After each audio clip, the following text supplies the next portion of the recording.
Spirit of the living God, fall afresh on me.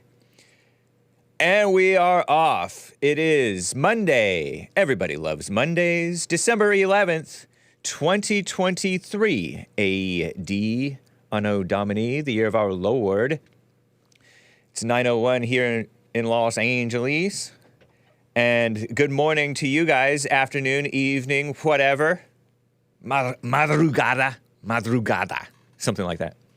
Middle of the night or early morning, ungodly hour, 3 a.m.-ish. What are we going to talk about today? We will talk about, well, a hat tip to my competitor. He is back on X, known as Twitter. That's nice. Congratulations to Alex Jones. CNN is hoping that X goes down for it, for restoring freedom of speech to a relatively decent guy. Let's face it, he's a relatively decent guy, at least. Better than them. No worse than them anyway, right? It's ridiculous how some of these just normal, nice guys, for what's right, by and large, maybe a little bit off here and there, who knows? I don't know. Like all of us. And they get banned. Give me a break. Just because they're white or for what's right or for Trump or independent thinking. It's ridiculous. There's some fear-mongering against Christians, Christian nationalism. There's a whole movie by Reiner. Probably not a Christian. No, in fact, I know he's not a Christian. I had an appearance this past Saturday. I didn't learn about it until afterwards, okay? Until after Hake's show on Friday. In fact, at first I thought it was for JLP. I was on Drunken Peasants, so that's cool. Thank you guys. And I'm going to have an appearance tonight. I won't appear, but I will be calling in to Azzmador's birthday stream. Azzmador, he's on Rumble, so check that out. That'll be this evening, my time. Around 5, 6 or so. So check that out. We're going to talk about the... Speaking of Azzmador, I saw this. Oh, yeah, Owen Schroyer's back. All I do is Owen. He's back on X, by the way. Big Bump is reminding me. JLP is on All I Do is Owen Schroyer's show, War Room, on InfoWars, BAMN.video, pretty much on a monthly basis. Like the first Thursday of the month, same day as the men's forums, I think, if I'm not mistaken. I started to chuckle and talk about, speaking of Azzmador, I saw something on he is a source just like CNN and this ladies at the Skim, his Telegram. Maggots and gays kissing, about the same disgustingness level, maybe, roughly. One is moral disgust, a little bit more on a moral basis, and maggots are not necessarily immoral. I don't know, God made them. But they are disgusting. It's a 2017 article from PsyPost, Psychological Post, or something like that. So I'll talk about that. CNN has had some transgender propaganda from back in July. And I think I did a really quick job of censoring it. Okay, I did a really quick job, not as thorough as I would normally like to do. But this so-called family, a father and mother with, 4 kids? Or I don't know how many kids. Children. One of them is a transgender, and so he, meaning so-called she, came crying because of DeSantis. DeSantis made this person cry. What a mess. So anyway, all that, hopefully, and maybe more, and your calls, guys, if you'd like to call in. But anyway, everybody, let's get right on with the show! 1, 2, 3, 4. Oh, it's the Hake Report, the Hake Report, la la la. Oh, it's the Hake Report, the Hake Report, la la la. Hey guys! Oh, it's the Hake Report, the Hake Report, la la la. Oh, it's the Hake Report, So, how you guys doing? I am fine. I got my pocket tee on, protecting it from Artie Art, who is busy at the moment, but he might feign to tear out my pocket for defending the N-word. So protect your pocket from the bullies. Yeah, whatever. It's just a yellow T-shirt. I wear it. I've worn it quite often lately, but I like it. Can you tell? Steal Hake's look, and then spoiler alert, shares this banana outfit. I have some super chats to read for you guys, but let me dive right in. Hey, did you guys catch me on Drunken Peasants? Drunken Peasants. They've had JLP on. Friday afternoon, I get this DM from Drunken Peasants on my personal James Anton Hake Twitter account. I'm like, at first I thought it was for JLP, so I log into his account, just looking out for him, and no, I don't see it. And then I log into Hake's account. I don't see it. Where is this? And I finally log into my James Anton Hake account. James Anton Hake, not Anton. An Anton Hake account. That's how my great grandpa Anton pronounced it. Okay. I'm like, oh, okay. So then I look up higher. They had contacted me to invite JLP on their show. So I'm like, oh, is this for JLP? Contacts such and such, the email. And they're like, no, we're talking about you. Because JLP was like, are you sure it's not for you? And then sure enough, it was for me. Hey, okay, sure, yeah, I'll join. And I debated Jeff Holiday on Drunken Peasants. And it wasn't a full-on debate. Jeff Holiday is not really a debater. He considers himself more of a fascinated by people, how they think. And so he asked me how I think on Trump, DeSantis, Nikki Haley, this making blacks happy. We don't want to make blacks happy. We don't want to appeal to their emotions, appease them on their emotions. We don't want, because look, they're encouraged to be angry. You don't appease people. It's kind of like catering to those women, like we saw on the Jason Lee Peterson show earlier today. If you caught that, I encourage you to do that in the first hour with that Asian man. I liked his hair. Joel Friday mocked his hair, but I liked it. Maybe it was a little boyish, a little boy band-ish singer, One Direction or whatever. I don't know these bands. Or, the K-pop. I don't know, do males do K-pop? Korea pop? But anyway, he would cater to try to keep the women happy, and then they would just betray him. We keep the blacks happy, and what do? They just betray us. Well, I don't. I do a little bit. So, it was fun. Check it out. Drunken Peasants on YouTube. It was their Saturday stream.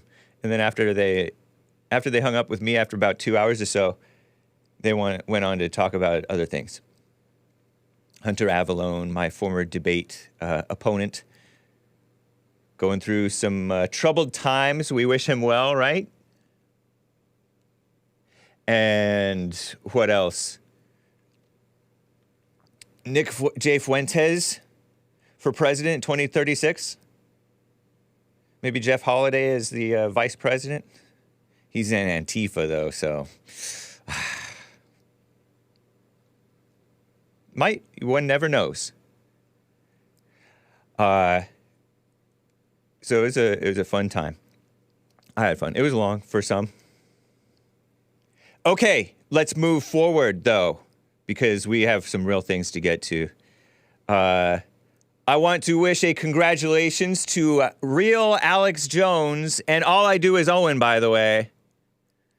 What do you think? If I started to exercise, do maybe like 20 push-ups instead of 10 push-ups in a week, then maybe I could get as strong as all I do is Owen and real Alex Jones, my competitors.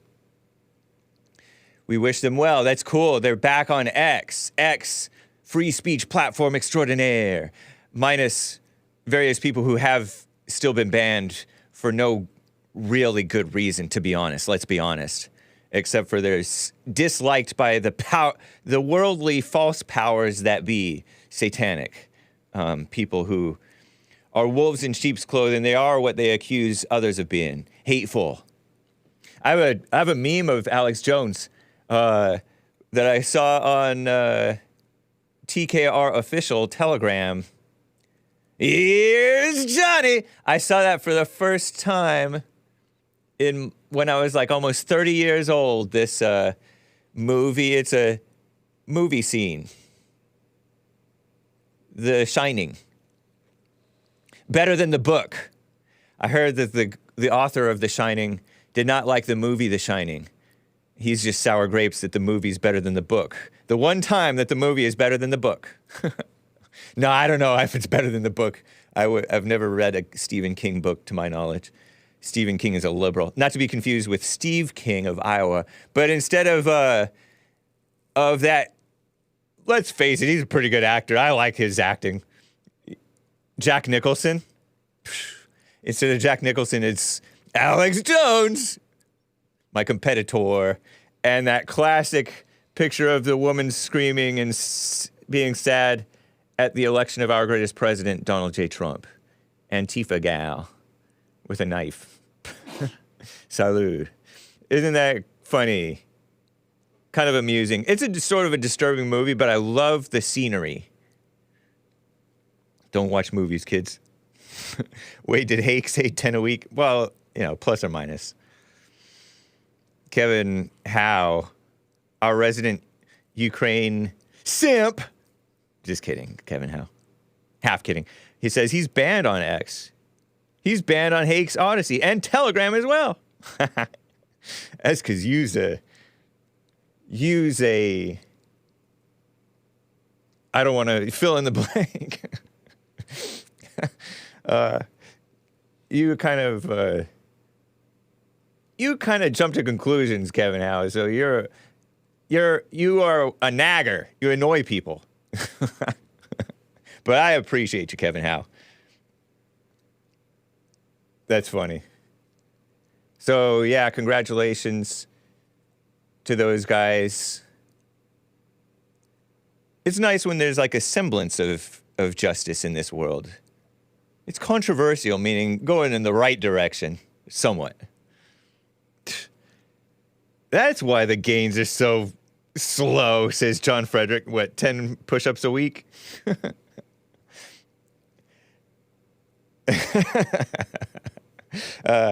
Okay. Let's move it forward. Let's talk about the whites and the blacks and the ladies and the TikTokers. This is clip 51. I meant to get to this on Friday. It's all just racism posted this on X. It's all just, no you and just racism. The censored one posted this. Not even got words for this one, ... And it shares a TikTok of this gal, Salam.Debs on TikTok. Mildly attractive black gal. Curly hair, split kind of down the middle. And she's talking about Earth is ghetto because of white supremacy. Here's this little 1-minute clip. Check it out. And I want to remind y'all that Earth is ghetto. I want to leave. Can you beat me up? I'm out on the street. You know why Earth is ghetto? Earth is not ghetto because of black people and brown people, the way that, white Western culture has indoctrinated the world to believe. Earth is ghetto because of colonialism. Earth is ghetto because of white supremacy. Earth is ghetto because of apartheid. It's ghetto because of ethnic cleansing. It's ghetto because of the extraction, exploitation, and destabilization of black and brown indigenous people globally. Earth is ghetto because we're watching a genocide unfold before our eyes in multiple countries, and people with power are doing nothing. Earth is ghetto because people are staying silent. Earth is ghetto. Man. So that's your daily dose of obnoxiousness from that gal. Not that I'm going to show you her daily. One thing that I noticed, this gal, she's eloquent, says Alex over on the YouTube chat. This gal is, how does she know all of Earth? Like anyone can even know that. You know, you haven't been in all of the Earth. Earth is ghetto. But what does she mean by ghetto? Ghetto has come to mean black and crime-ridden and just barely slapped together, barely functioning, littered. And she wants to say that's because of colonialism, or what? She said colonialism or something like that. She's using her inside voice, which is, she's like talking under her breath. She needs to put earmuffs on so that she screams, yells, uses her outside voice or whatever, loud voice, because she's talking under her breath, under her kind of hushed tones. Hit the bench, Hake, says Gregatron. You're talking about bench press or sit this one out? You mean sit this one out? Let the men play? Apartheid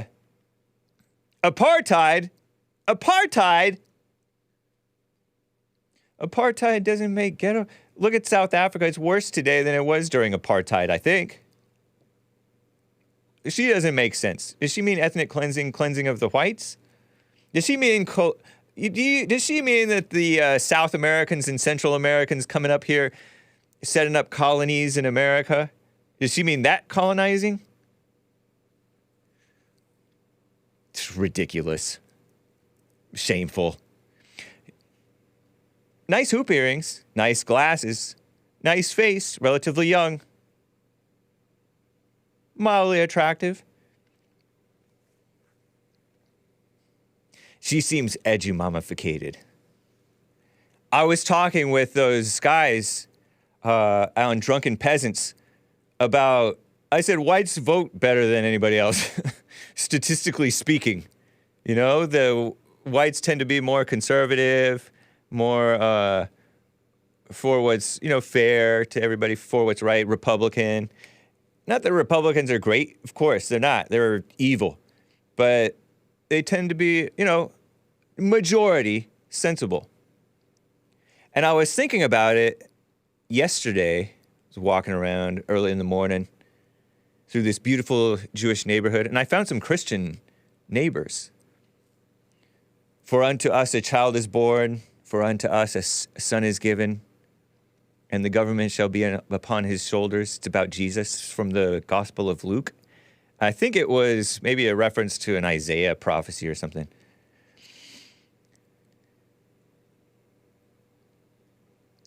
So there were some Christians in this beautiful white Jewish, white Christian neighborhood, and some Hispanics and some Asians.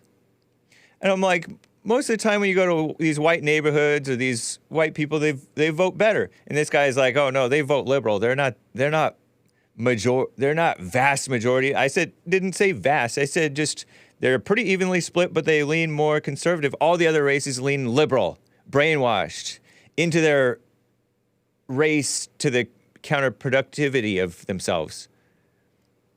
Well, to the counterproductive to themselves and stuff like that. And you go to their neighborhoods and it's relatively nice. They're not all into the white thing. And even the ones who are kind of into the white thing, they treat people pretty well.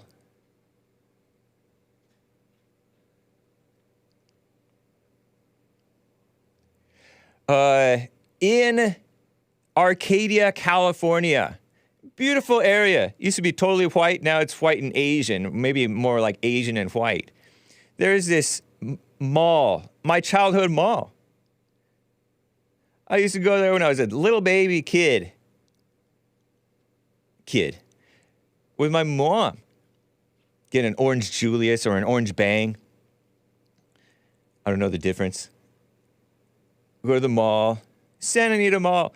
They had a smash and grab there. There are no, like, blacks don't frequent that mall much. And the blacks who do go, they're like the nice ones. The Hispanics who go, they're like the nice family type ones. Relatively nice. You know, look a little bit sketchy, but they don't do any stunts over there much. Asians. Nicey nice Asians. Nicey nice whites. And they had a smash and grab. People thought it was an active shooter last week. Crazy. I was talking about you didn't used to have to lock your doors.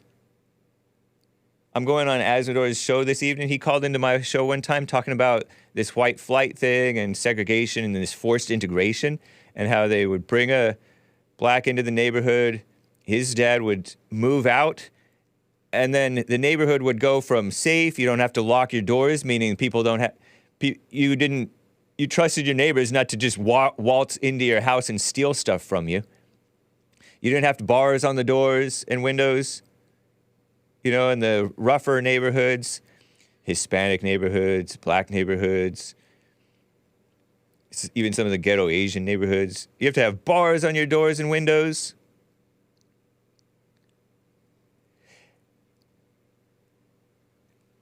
Now they're doing smash and grabs at Santa Anita Mall. They're spreading the ghetto, and that's not what this woman is talking about. She doesn't make any sense. She's silly. It's opposite day. Maybe it was opposite day for her. This forced integration mess.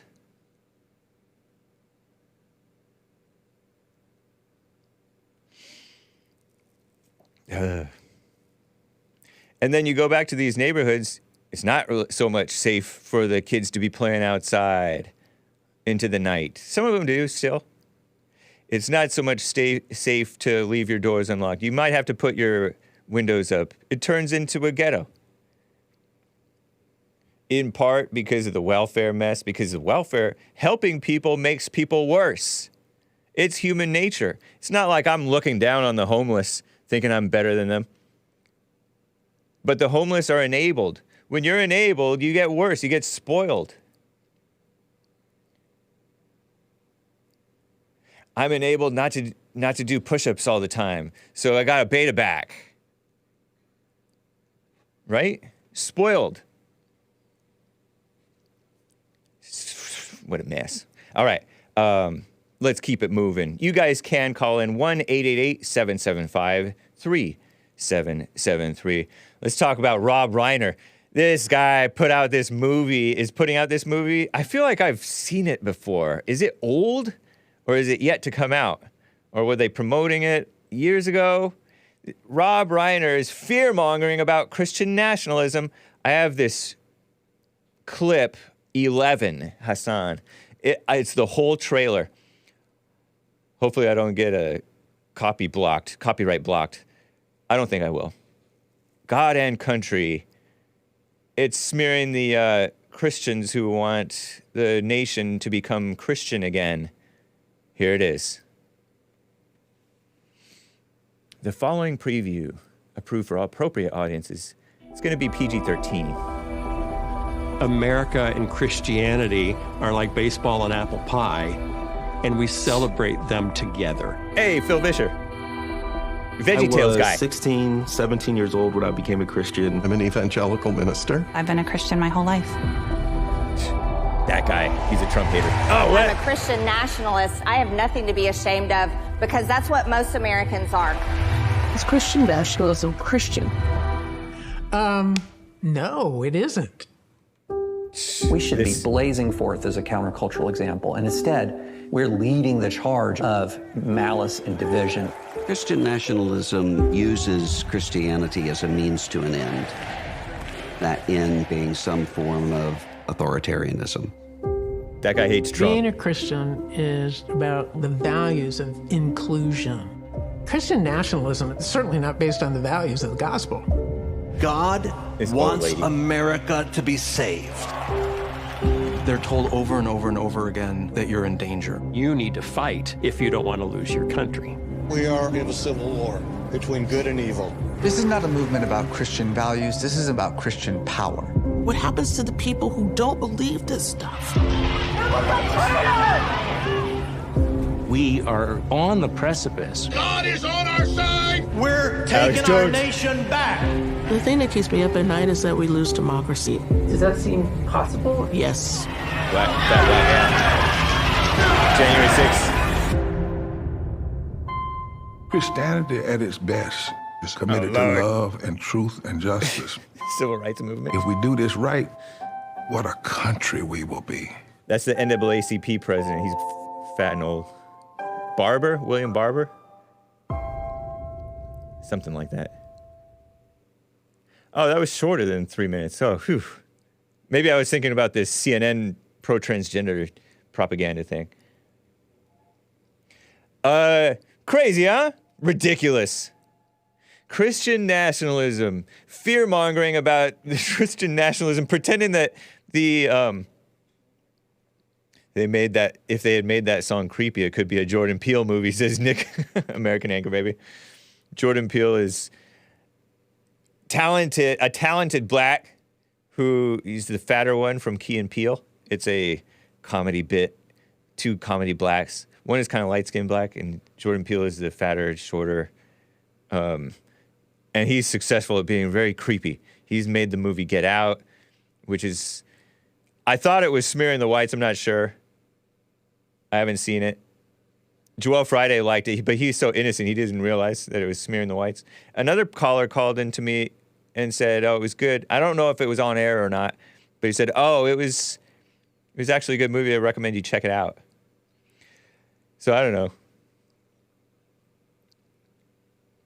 Rob Reiner is not even a Christian. Rob Reiner, it was funny because I go into these screenshots from the film director Dan Partland, whoever that is, and producer Rob Reiner. God and Country looks at the implications of Christian nationalism, and they're pretending like the civil rights movement was when Christianity was good.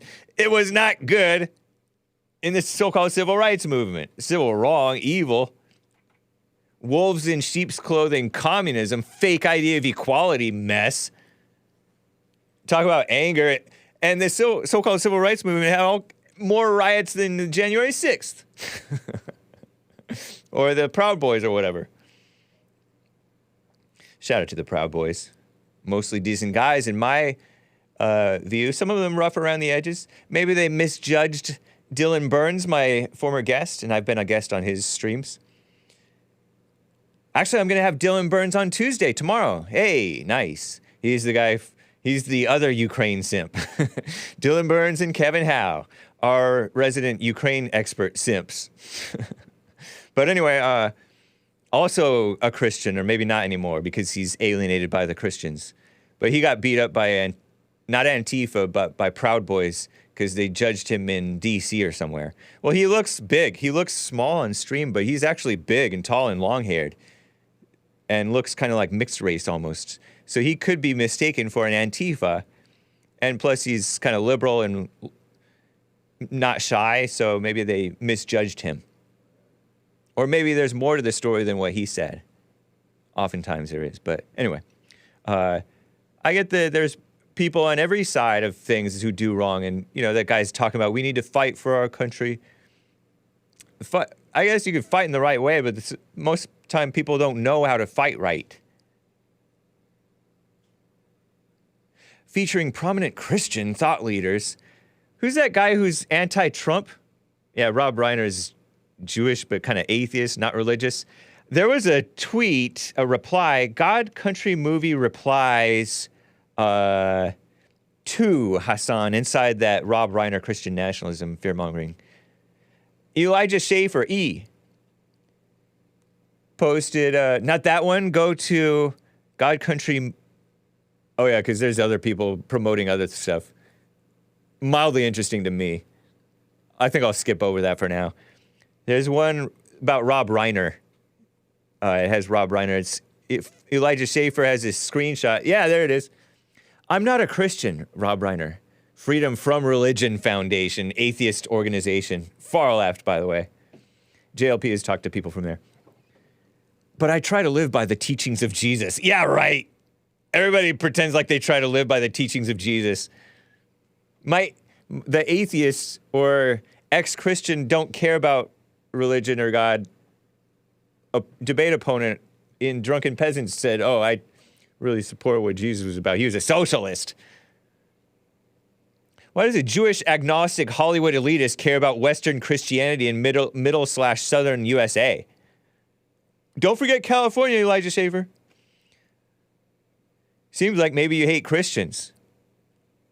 We will take it from here, kind sir.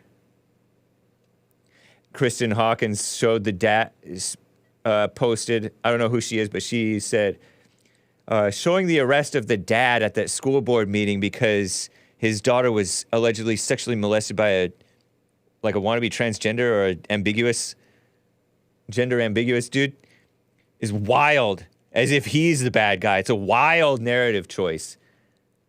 I mean, the dad did go, he kind of overreacted, and it's, he messed up. It's like a failure on his part. But that's not the point of showing him. You're right. It's showing Christians going crazy or something like that. For no reason. Oh, they just can't take that, show the other one with the drawing of the guy. It's like a drawing of a guy and it has like a meme with too many words in it. It's a meme, but it has too many words. This is almost like a liberal meme because it has so many words. Don't want to read it. Boring.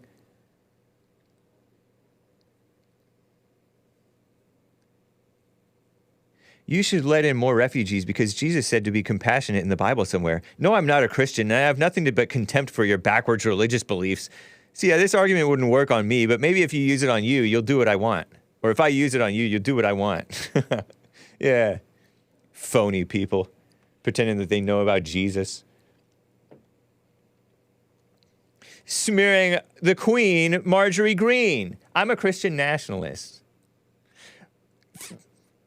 Resign, Marjorie Greene. I appreciate you, but resign and, she's getting divorced, she has children, and she's trying to play politician. Trying to act like she's standing up for the J6ers.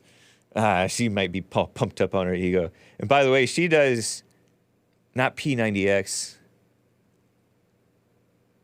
I forget what that thing is. That fitness thing that became trendy, and then people mock it. CrossFit. She does CrossFit. People make fun of her for CrossFit, but CrossFit is exercise. It's okay.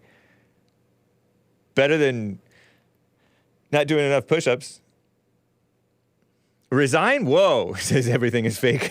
Well, I mean, I think all these ladies should, and many of the men, just light the money on fire the next time and save the effort of rolling on low IQ propaganda, says Airborne. I agree, Airborne. But it's something for Hake to talk about. There's a bunch of these people pushing this stuff. Catherine Stewart, Power Worshippers. The Power Worshippers is required reading for anyone who wants to map the continued erosion of our already fragile wall between church and state. And she shares this Washington Compost, New York Times opinion piece, I guess. Show Power Worshippers. Catherine Stewart, not to be confused with the Kristen Hawkins. Because she's accusing the Christians of worshiping power. You guys worship power. Give me a break. You believe in, Christians are falling into worshiping power. True. But pots and kettles, am I right? The pot calling the kettle black. Black-hearted anti-Christians criticizing the Christians whose hearts may or may not also be black. With a Washington Compost unchristian, anti-Christian article. This one guy named Sam Hasselby said, trying to turn heuristic devices. I looked it up. Sam Hasselby 1, Rob Reiner. heuristic devices. Examples of heuristic devices. Toxic masculinity. Settler colonialism. You see it in there, Hassan? It's Sam Hasselby one. Settler colonialism. Racial capitalism. Christian nationalism. I haven't heard of racial capitalism. I haven't heard of settler colonialism, just colonialism. But toxic masculinity, Christian nationalism into political slogans just compromises them as intellectual tools and makes for bad politics. So I don't know what he's talking about. It sounded almost like he's criticizing this empty, shallow attack on the right-wing Christians by the left-wing fake Christians. And many of the right-wing Christians are fake too, of course. Maybe most. But all of the liberal Christians are fake, right? Pretty sure. Is there any liberal Christian who's like a real Christian? I don't think there is such a thing. If they are genuine, they won't long remain a liberal. Put it that way. Or anti-Trump, you know? Please.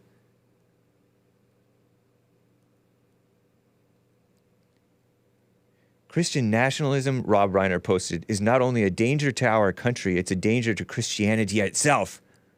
Our film will be coming to theaters in February. Watch the trailer here. Oh, I guess it's still yet to come out. And this guy is pretending like he's looking out for Christianity. Give me a break. So it sounds like this Sam Hasselby guy, senior editor for Aeon Mag, historian, wrote Origin of American Religious Nationalism, Eagle Scout, Wisconsinite, formerly of Al Jazeera America, this Sam Hasselby guy, wrote a book called The Origins of American Religious Nationalism. And so it sounds like he is really criticizing this Rob Reiner shallow attack on the Trump supporters, Christians.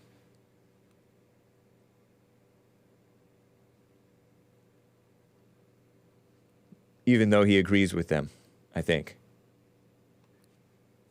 So anyway, that's that. By the way, this Sam Hasselby put out an article, an essay, show Sam Hasselby 4. Jump down to 4. It shows this picture of this black guy all dressed up fancy with a headscarf on or something. Old man with long sideburns, holding the cane, sitting down, holding the cane up kind of here at his shoulder level.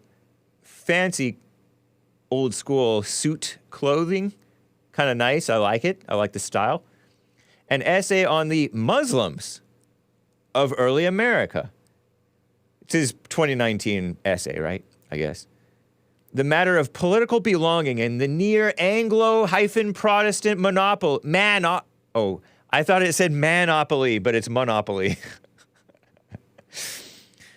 I thought he meant, men only, monopoly, Anglo-Protestant monopoly, but it's monopoly, on the writing of history in American religion. And so he posted that on Aeon, AEON.co.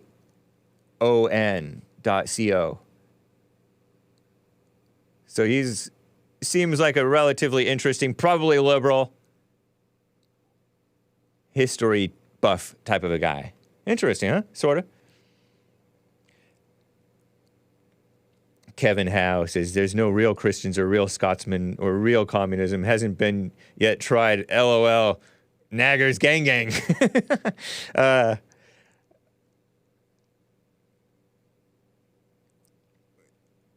But it's true. I mean, I throw around the word communism because they're all communists. I think my guest tomorrow, Dylan Burns,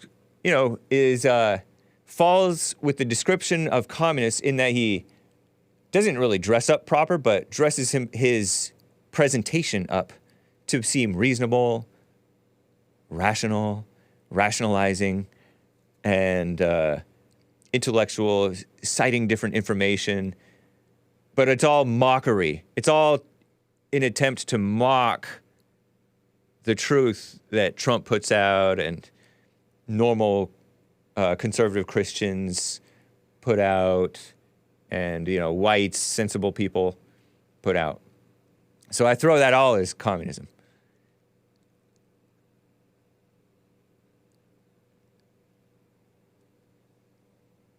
And it's quite clear that Sleepy Joe is not very Christian. How can you be Christian and a Democrat? For abortion, for pretending this racism thing is real, smearing the whites, lying about all kinds of things, Trump and whites and the January 6th and Charlottesville stuff. I don't think that you could be a Christian, and maybe you can be a Christian and just brainwashed, I guess, blind. Anyway, let me get to some calls here, guys. There is one line open. The lines are full. I got to get to Greg in New York, who's been on hold for quite some time. Greg, thank you for calling and holding. What is up? Hey, Hake.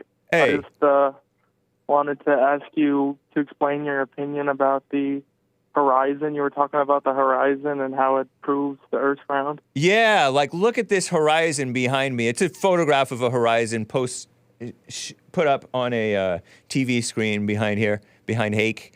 And look how crisp it is. You can see the waters. And as far away as you get, the further you go with just a slight rise. Here to here is much further than here to here, obviously, right? Foreground, background. And it just cuts crisp and clean and perfectly horizontal. That proves a ball. That proves a ball. Because it wouldn't be so crisp and cut and clean. There would be either, it would be fuzzy back there for, atmospheric. Because look at the fuzz at this over on this side. There's some fuzziness. I'm going to have to watch the replay, but I can imagine what you're doing.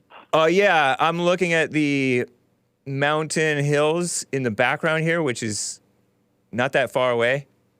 And the atmosphere is causing it to be blurry or washed out a little bit because of, maybe some mist or haze, marine layer haze. The horizon would be hazier than if it were flat. I get what you're saying. Yeah. But so you're saying even if you zoomed in with a camera that can see farther than the human eye can see, you would say you would still get that hazy effect, and that's what you're pointing to say it's a ball. Yeah, it's so perfectly flat that it's obviously a globe, flat and horizontal. Because I was confused. I thought you were saying what people say about how they see the top of a ship first before they see the bottom. Oh, yeah. No, I wasn't talking about that. I've never noticed that. I've heard that, but I've never noticed it. Right. I disagree with when they say that. Because that could be like the waves. The waves go kind of rise and fall in the ocean. The ocean is never perfectly flat and horizontal. It undulates. Okay, and then I don't know how much longer I can stay on the call, but okay, because I'm at work, but go ahead, I'll man. definitely call back. What's your opinion about the telling of Genesis, whether it's recreation or whatever, how it says that there were waters and it was separated by the firmament, and then land came to be? What I take it as is when they separated it with the firmament and then the lands came out, the lands had vegetation and stuff, and the plants were able to make air, and that's where the air came from and whatnot. What do you think? I think that makes sense. He put the clouds in the sky with the waters above, and he left the waters below, the oceans and rivers and ponds and lakes and puddles. And when we have trees, they take in the carbon dioxide, I think, and then they put out oxygen. Nice. Okay. Yeah. Okay. It's just. I agree with you on. Yeah. Anyway, go ahead. I agree with you on so much, and I don't know. It seems are you a flat earther? I mean, I'm very open to it, extremely open to it versus, the moon landing and what the government says about space and whatnot. But it's not just the government. People have been saying this stuff about space since before our evil government existed. I mean, I know that a bunch of governments have been evil, and I know that a bunch of scientists have always been evil. Human nature's been evil since Adam and Eve did their shenanigans. Right. Oh. So yeah, I don't differ with you on that, but can't you just kind of see for yourself that like this is pretty obvious glow right back here? No, I don't. Like I said, I'm gonna have to look at the replay, but okay. I don't think so. No, I don't know. But who cares? Why does this pull you in? Exactly. I agree with about, it doesn't matter at all. I could go one way or the other because it really doesn't matter to me. Probably because I have some sort of, or some sort of fascination with it, or I don't know. Yeah, I totally get the fascination. I mean, I'm fascinated by it. That's why I talk about it a lot. And you just seem really aggressive towards it, like you're. Oh no, I'm fascinated by it. I'm aggressive against the flat earthers because I think that they're wrong, but I'm also fascinated by just nature and it's so awesome, space and earth and the beautiful scenery that God's creation. Sounds like a green screen to me. This is not a green screen, by the way. It's a blue screen or purple screen? No, this is an actual picture on the TV that we just turn it on the picture. Oh, that's cool. Yeah. Believe it or not, I'm actually colorblind, but I thought you guys had a purple screen or a green screen. But you're saying it's a TV? Wow, I didn't know that. Yeah. American Anchor Baby turns it into a green screen because he's smart, but Hake is a boomer. So. Amen. Yeah. All right. Well, I'm gonna have to call back. Sounds good, man. I'm glad you're working. That's cool. Prepared. Yeah, no, we're working out here. Right on. New York. I respect it, sir. Greg in New York. Call me again sometime. I'm looking forward to talking more. Thank you. All right, bye. Joe in Phoenix, Arizona on the line. Joe, thanks for calling and holding. How you doing? Good morning, James. Morning. Did you see that last debate where Megyn Kelly said that if Trump is convicted and goes to prison before the election, the country will burn? His followers will burn it? She said that? She said that, yeah. Megyn Kelly, Megyn Kelly. What does she know? No, I did not watch that debate. I did not watch it. Do you think she's right? I hope not. Because that would be repaying evil with evil, and we should never do that. Interesting. Don't you agree? I do agree. I hope not, too, but I think there will be violence. I think there'll be widespread as well, so I'm preparing for it. I hope you are, too. Well, what are you doing to prepare for it? Not to dox anything about personal stuff, but what do you mean? How are you preparing for it without getting too specific? Just securing my home and the safety of my loved ones. Oh, okay. Yeah, that's what you should do anyway, because crime is rising regardless. Have you noticed that anger is increased in the world seemingly lately? Yeah, yes and no. Oh. But speaking of anger, this is the last time I'm going to address that so-called the Voldemort character in California there. When you say that might not mean it is actually the last time. I recommend not saying that this is the last time you'll do it. But anyway, go ahead. He mentioned IQ in his last call to you. Yeah. And I told you from the very beginning that he has nothing himself, no accomplishments, no achievements to be proud of. This is why, he wasn't discussing his own IQ. He would just, without any sources, he said that, white people have better IQ than black people, right? Intimating that it was genetic. Oh. I want to point out, I will give you a source. National Institute of Health 2016 study shows that far more a factor of environment, especially early childhood education, than genetics. So he's wrong about that. But I told you from the very beginning, he had nothing of his own to be proud of, which is why he says, I'm white, so I must be smarter than those darn blacks, right? But what was really funny is he mentioned that, I couldn't believe that you didn't catch it. He said 1/3 of all black people are on probation. That was a stat he said. 1/3, James.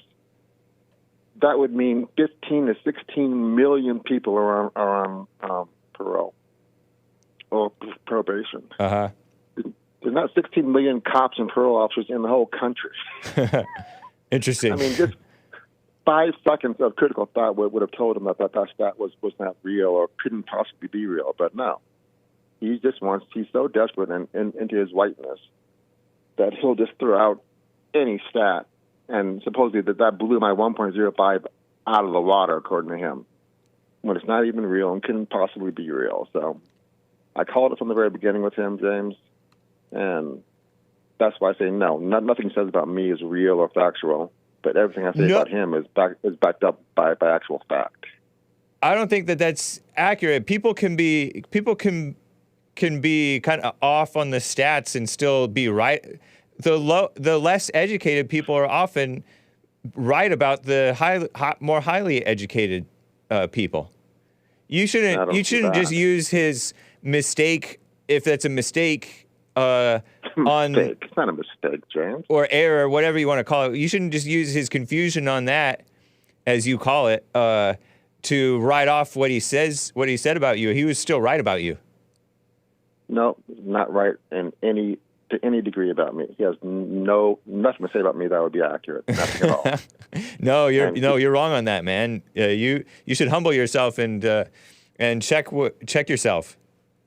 Where we disagree on that. Okay. He had the nerve to call me Satan when he's literally, the character Voldemort come to life, and just like in the book and the movies, the character Voldemort took a look of a snake physically. That's Mark in California. That's the Harry Potter books, right? Christian. It is, yeah. From that Christian gal, the writer, liberal. Actually, isn't it too? She stands against the whole trans thing. What's that? But I actually like her. She stands against the whole trans thing. Yeah. J.K. Rowling. Mm-hmm. J.K. Rowling, yeah. But just because he may be Satan's child doesn't mean you're not Satan's child fighting him. No, James. Fighting evil is always the just thing to do. A lot of people fight evil with evil, though. I'm not fighting with evil. I'm fighting with facts and reality and the truth. All right. But anyway, I hope we're both right and that the country doesn't burn because Trump is going to prison. All right, we'll see. We shall see. Yeah. All right, man. You have a good day. You too. Joe in Phoenix, Arizona. Oh, my goodness. Since he named him, I got to get to Mark in Los Angeles, California, because Mark was on the line and he brought him up and he's smearing Mark, and I got to let Mark speak. What's up, Mark in Los Angeles, California? Go ahead. Yeah, this is what I was going to talk about. I'll address the fool real quick. First of all, 1/3 of all Negroes are on parole, probation, or in jail. This is a fact. He can't dispute it. He lies about the 1.5, liar. Just go to any jail or any prison. For a minority, they make up the majority. 1/3 of adult males? 1/3 of the adult male blacks, or what? Yes, sir. Oh, yeah, okay. That's it. You got it. On the IQ thing, it's not total obvious. population. Not 1/3 of the total population. No, he figured, a commie like him about 4 million. Will jive with the numbers. So is that about 4 million? They'd lie about numbers. But what I wanted to, pardon me? Is that about 4 million Black American men? Whatever the number is, 1/3 of whatever their number is. And is that are currently on parole or have been paroled and then they're past the parole thing? Well, the stats that I read didn't say whether past, present. I think they were talking about the present. How about what he said about you? He said that you got nothing going for you. You're not necessarily smarter than the blacks, and you're just a. Is there any truth to that? How would he know anything about me? He's a fool. He's a white hater. That's true. He accused me of living in a ratty apartment one time. How does he know where I live? He doesn't know anything. He's just a white hater who's conning you, Mr. Hake. Is it true that you're caught up with the devil and you're fighting the devil in him? Yes, sir. Yes, sir. But so then you shouldn't be fighting him so much. You shouldn't be fighting the devil with devil in you. Well, I'm just exposing Satan for what he is. But that's what he says about you. Definitely the devil. But there's two devils exposing each other, isn't it? He's not exposing me. What did he expose me about? Oh. But you're kind of angry, right? Well, I didn't hear him say that.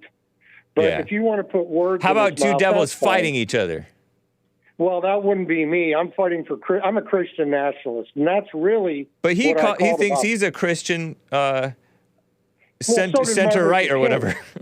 Yeah, well, listen, Martin Luther King, the big hero. All right. If you read the book "And the Walls Came Tumbling Down" by Ralph Abernathy, King, before he was brought to justice on April 4th of '68, was two prostitutes. Hold on. I have to disavow that. You don't call murder justice.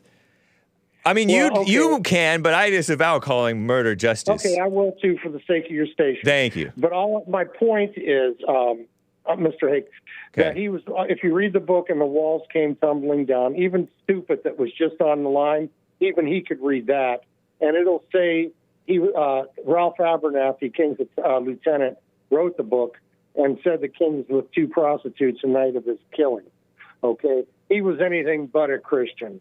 And this clown, Carl Reiner, meathead, we used to call him meathead. Rob Reiner. Yeah. Rob Reiner. Yeah. He was in All in the Family. He was the mustached, tall, skinny guy with hair back then. Yeah, the hippie creep. The peace creep. Yeah, but, and Norman Lear? Yes. He just died at 101 recently. Also a Jewish guy, I think, not a Christian. And a commie. He fashioned the white Christian father after his own father from All in the Family. Okay, I didn't who know was that. Jewish or something, I think. Right. Anyway. Well, you have to remember Reiner, the meathead, who's putting out this propaganda hit on the Christians. It was his lineage that killed Jesus Christ. His people back thousands of years ago, the Pharisees and the scribes.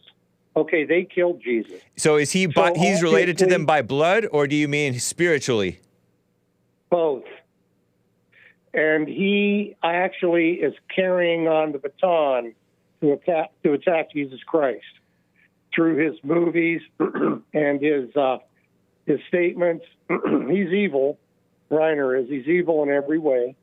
Almost as bad as the clown from Arizona, but the clown from Arizona doesn't have the wit. American Anchor Baby, Nick the Anchor Baby reminded me that you said yourself, Mark, from California, that you took Joe from Arizona's bait, that you were wrong to cuss when you cussed last week, which you apologize, and I accept. But I'm not bringing that up to bash you over cussing, but you admit that something was exposed in you too, like a demon in you got out of control and cussed when you know better than to. Yeah, I made a mistake there. But that's not a mistake. That's a devil in you. Like you didn't. That wasn't you. That was the demon in you getting exposed and rising up. I don't believe I have the devil in me. But isn't that what? Well, an anger. How about an anger in you was provoked when you shouldn't have been provoked by him? Yeah, I know. He's a low IQ Negro. No, I know, but the point is not him. The point is the anger in you, the devil in you. Okay, and? So that was two devils fighting.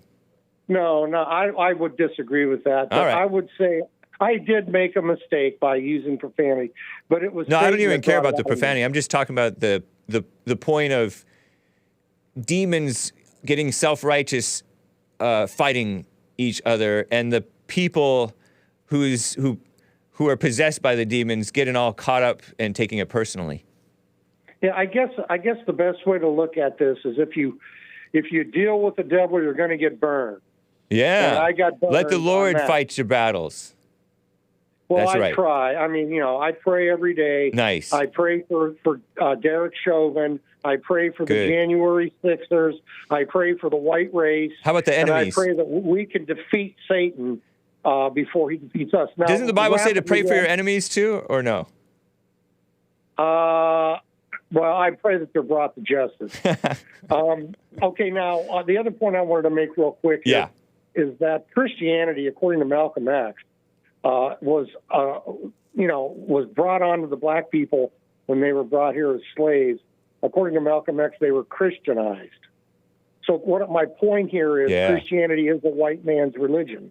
Oh, right. And now, then blacks did better under Christianity. Now they're turning to Muslim and blackness and all that stuff. Well, the one thing I will give Israelite. the black Muslims, the Nation of Islam, black Muslims, they did not participate in King's civil rights movement. Right. For that, he calls them civil rights. I like that. Yeah, the civil rights movement. Yeah. They didn't participate. My hat's off to Elijah Muhammad, and at the time, Malcolm X. Of course, Malcolm X became a communist, and he was killed by his own people when he went to Mecca. He denounced Commander Rockwell in a book, and this slogan that they carry around, what is it? I forget, but it was taken from the quote that he wrote. By any means necessary? It wasn't by any means necessary, was it? That's it. Yeah. Oh, wow. I guessed right. That is communism. Right. I didn't know that was Malcolm X. I didn't know he turned communist. Well, according to Commander Rockwell, he turned red when he went to Mecca, and he became a race mixer. And, of course, his people the Muslims did not accept that. Right. According to the reports, Louis Farrakhan may, and I say may, have had a hand in Malcolm X's assassination. Yeah, I mean, he's definitely gloated about it. Farrakhan gloated about Malcolm, at least from a video that I feel like I remember watching. It sounded like Louis Farrakhan was gloating at Malcolm X's assassination. Seemed like. Yes. But the thing that we should remember here is that the statement that you made, by any means necessary, was in a letter written to George Lincoln Rockwell. They leave that part out because they're trying to cancel Rockwell from history. Wow. And because that was a big deal when Malcolm X dropped out of the, Elijah Muhammad's Muslims and became an independent or whatever, that he wrote that letter to Rockwell. That's historical fact. That's wild, man. They were allied at one time. Rockwell and Malcolm X were allied at one time. Yeah. Another fact that was left out of Spike Lee's fake movie, Malcolm X. It was left out. Okay. His cooperation and friendship with George Lincoln Rockwell. They want to pretend that didn't happen. Yeah, because it's not. Bring it up every chance I get. Yeah. Pardon me? Because it's not acceptable to be as aligned with Nazis or anybody who's Nazi, whatever. Interesting. Thank you for the history lesson, Mark in Los Angeles. Appreciate you, man. You got it. All right. Take care. You, sir. Bye. Bye. Guys, we're past the top of the hour. I have my favorite caller to get to, and other callers call in. 1-888-775-3773. But it's Soul Junk Sunday, leftover into Monday. This track is entitled Dry Bones from the 2000 album 1956. I hope you enjoy it. It's Christian, guys. It's Christmas time. This is not necessarily a Christmas song, but it's Christian. Hope you enjoy it. Be right back for the rest of hour 2. Hang tight. Soul Junk.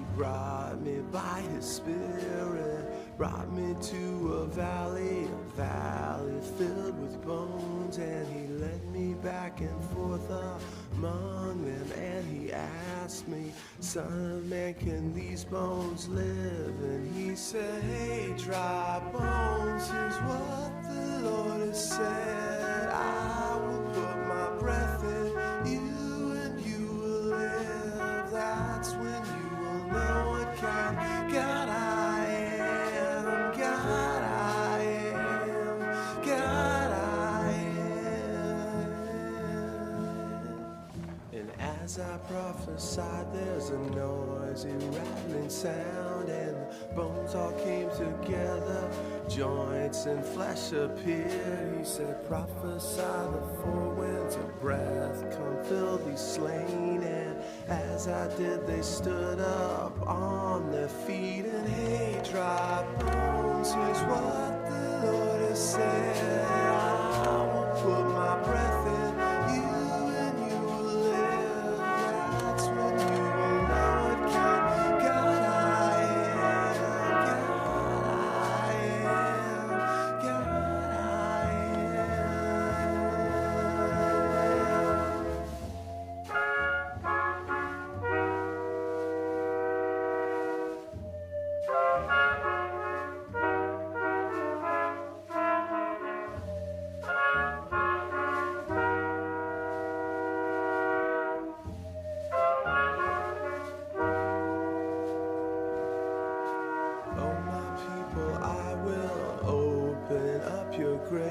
and I'll bring you back from them. I will call you back to life, and I will put my spirit in you, and you will live, and that's when you will know that I'm the Lord. And hey, dry bones, here's what the Lord has said. I will put my breath in you, and you will live. That's when you will know what kind of God I am.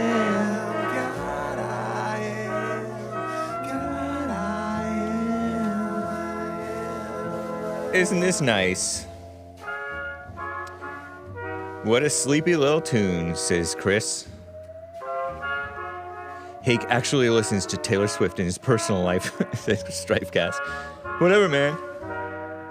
It was in the bumpers of the Jesse Lee Peterson show 10, 12 years ago.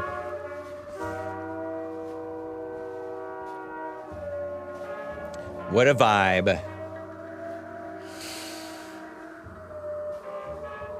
We're looking at San Onofre Beach down near San Clemente on the way down to San Diego. Camp Pendleton Marine Corps Base, something like that.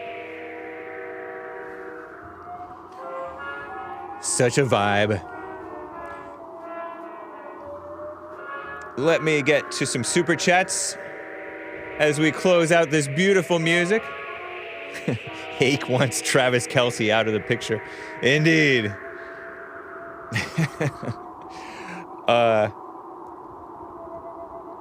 Double check for any super chats on D Live and Rumble. We're all clear.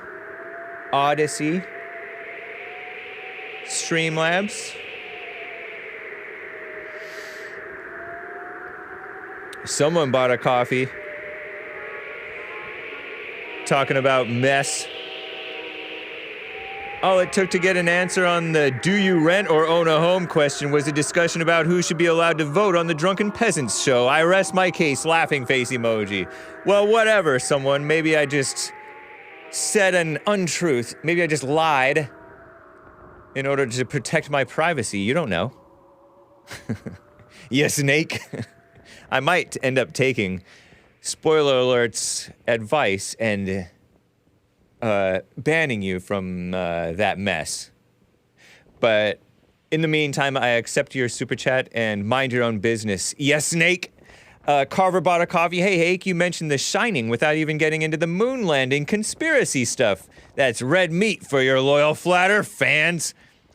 To help you salvage this near-missed opportunity, the theory is something like Kubrick, Stanley Kubrick, who made the movie, also directed the fake moon landing.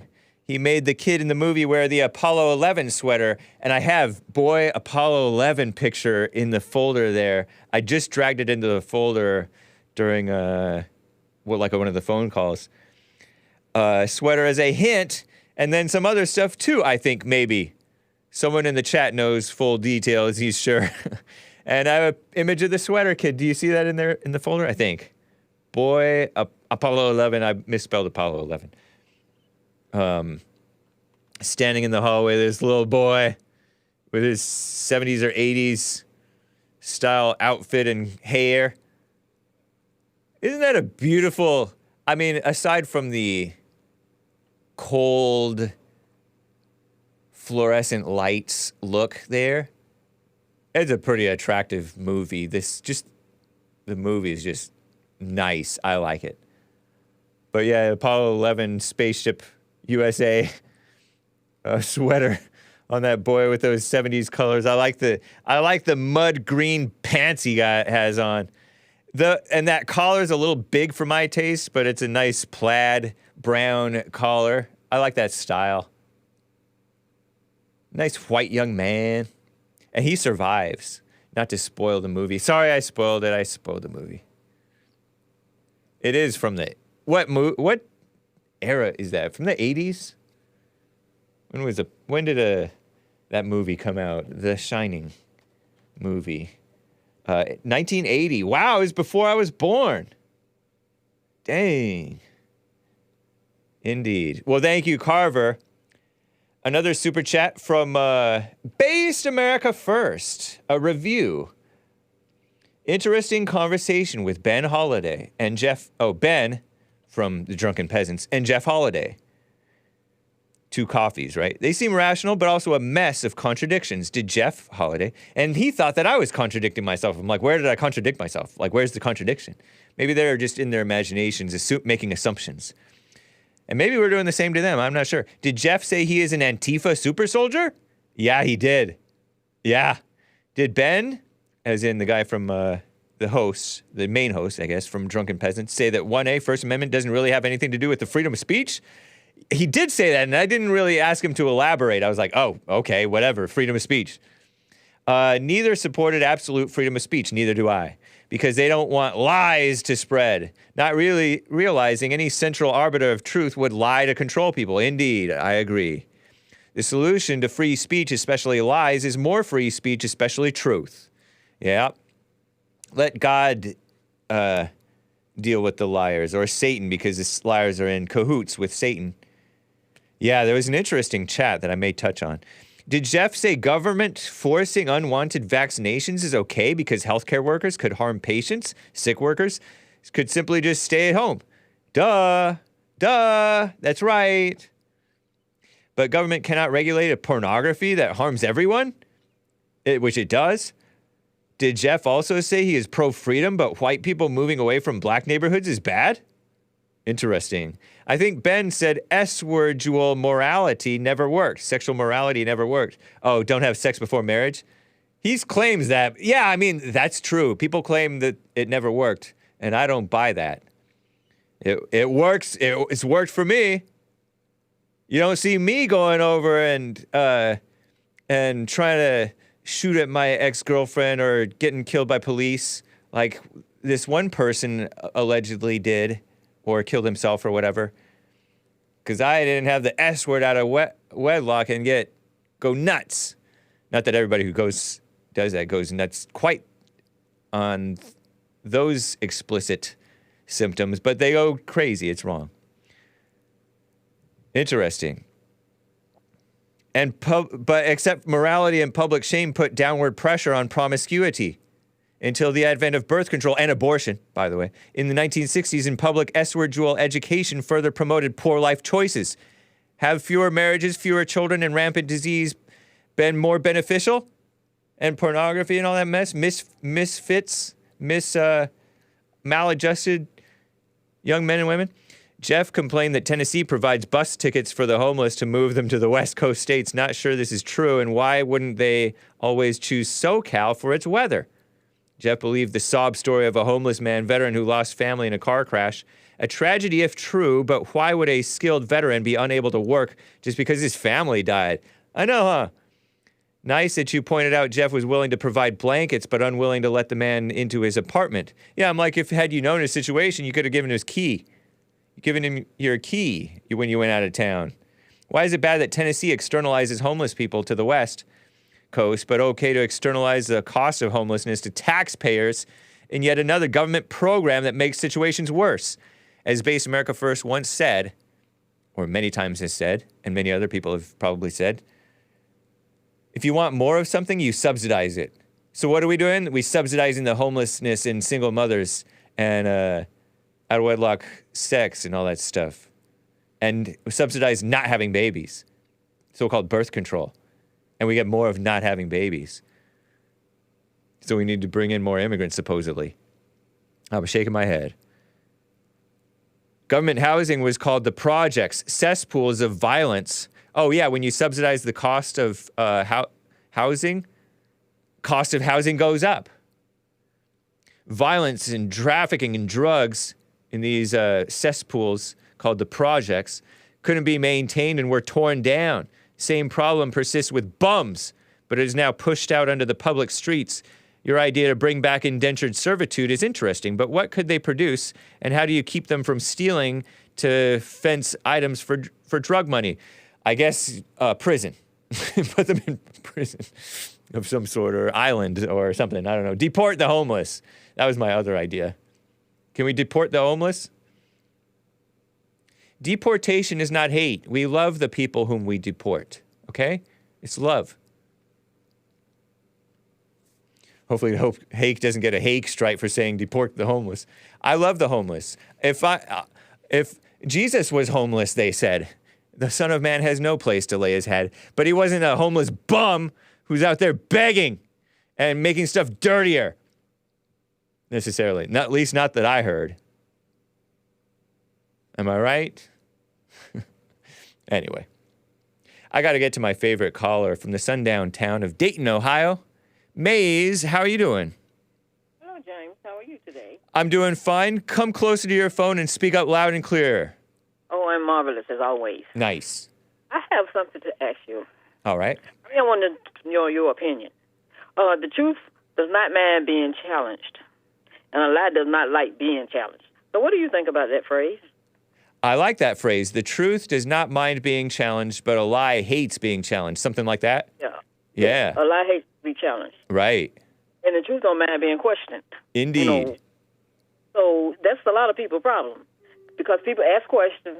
Right. They don't want you to ask questions, and they don't want to give you answers with the truth. Right. And they go all out of the way and up the wall and through the trees and all over the place. It's like a child asking, why? And then the parent... People are never supposed to ask why. And then the mother and father go, because I said so. Well, you can say because I said so, but you don't have to be impatient about it. Well, should you think for yourself, or should you let somebody think for you? No such thing. No such thing as thinking for yourself, I say. But you should know for yourself. Thank you. Yeah. You're welcome. Most people did that, and they was, when people, the Wknd want to worry about why we call your show. We don't know each other. We just random people that sit back and we listen, and we have an opinion on what we think, not what he thinks or other people think. We give out an opinion, and we can go on about it, and if you don't like it, you can complain about it. Some people of us don't care about you complaining. Then some of you can get mad about it, and some I don't care. I'm going to say I don't care how you feel about me, because I can stand up to anything. Nice. And worried about what kind of car I drive, at least I don't drive. You're going to scream BMW. You drive a 4-cylinder, or do you drive an 8-cylinder? Or how about 6? What? How about 6? Either a 6-cylinder. Yeah. Either the Do Teslas have cylinders? I wouldn't buy a Tesla if somebody gave it to me. I wouldn't even take it. Oh, really? Because the people in the plant wouldn't put it together right anyway, because they wasn't too bright. But the Wigger's bright. Not working. So, anyway, so you just scream out cars, or what I can't afford. It's not your business what I can't afford, but I don't need you as a man, because I have a man myself. Nice. And I love him to death. Right so on. I'm not looking for you, and I don't want you. What does that mean, love him to death? Like I said, till death do you part? That's right, until death do you part. Nice. And then when Ronald Reagan was in office, I don't think I could vote then. Oh, no? You were not born, were you? I was not born. Well, Ronald Reagan, yes, he came into office and then I was born. Okay. He came into office January 20th-ish, 1981, and I was born July 17th, 1981. Okay. That's all I got to say. So I was conceived under Carter, I guess. Oh, unless I was a preemie.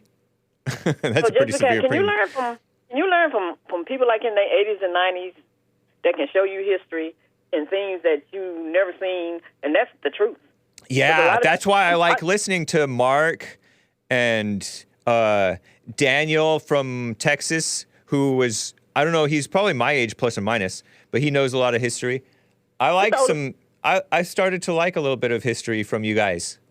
What is the oldest person that you know? Wow. I don't know, because all four of my grandparents have died now. Not that you communicate with, not the dead. I'm saying living. Yeah. Besides my oldest living acquaintance. Person that you know. I would have to assume like 80s.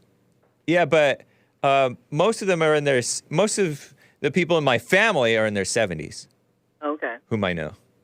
So I'm glad you say you can learn from older people. Yeah. Some people don't want to learn. And that's like I say, the truth does not mind being questioned. Yeah, I like that. And then that. when somebody's telling a lie and you know the truth and you give the answer, they don't like it. But sometimes That's your problem, but sometimes there's alternative facts. What kind of alternative facts? Well, say when you say whites do it too, but not as much, that's an alternative fact. Whites do it too, and that's not much. I don't understand. Explain it. So like blacks steal. Let's say blacks steal frequently. Whites steal frequently too, but not as frequently as blacks. Are you saying that they so don't... you came in saying whites do it too, but I give you the alternative fact that blacks do it more. I said they don't report it. Because you see, some people can get their records expunged and some can't. Right. So the ones that got their record expunged, you'll never know the crime that they committed because it's not on record, right? Good for them. That's the truth. Yeah. And I don't mind being questioned, so we got that one straight. But so you're not telling the whole truth. What I'm not telling? Because you're still assuming, without any proof or knowledge, that that the whites are stealing just as much as the blacks. I said it is not being reported. That's what I said, because some people get their records. So are you saying they are stealing just as much? Yes. Oh, but you don't know that. That's not true. That's not the truth. If you're a warden in a prison, you know who's in there. And if you know wardens in the prison, they can tell you who's in there and what's happening in there, can't they? Sometimes. They don't know everything. Okay. No, but it's being ignored. Okay. So if you're ignoring something, you're ignoring the truth. And then when you come to the church, I mean, like... if it's not being reported, how do you know that it's the case? Running prisons. So you talk to the wardens, and the wardens tell you that the whites are stealing just as much as the blacks? In different states. You talk to wardens... Wait. You talk to wardens in different states? Yes. And so they tell you the whites are stealing just as much? I'm saying how many people in jail. Oh. I didn't say... I'm saying what is not being reported on the evening news every day. Right.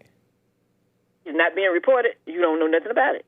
But if it's there and you can see it, and then you hear people talk about the projects, they build the project, they build the trailer parks, and they also build Section 8, and all of those things were the same thing, but most people don't even know it. It's just like you say, Obamacare is not Obamacare; it's a health care. No, it isn't. Obamacare is not health care; it is health insurance. It's so-called. It's medical insurance. It's not health care. That's right, it's medical insurance. Yeah. But they call it Obamacare. And it's actually it's forcing people to pay for it, something that they don't either need or want. But why? No, it's like. And there's also birth control. That's not health care. That's not good. How's that birth control? Birth control. Obamacare funds birth control. Did you know that? Do they fund vasectomies?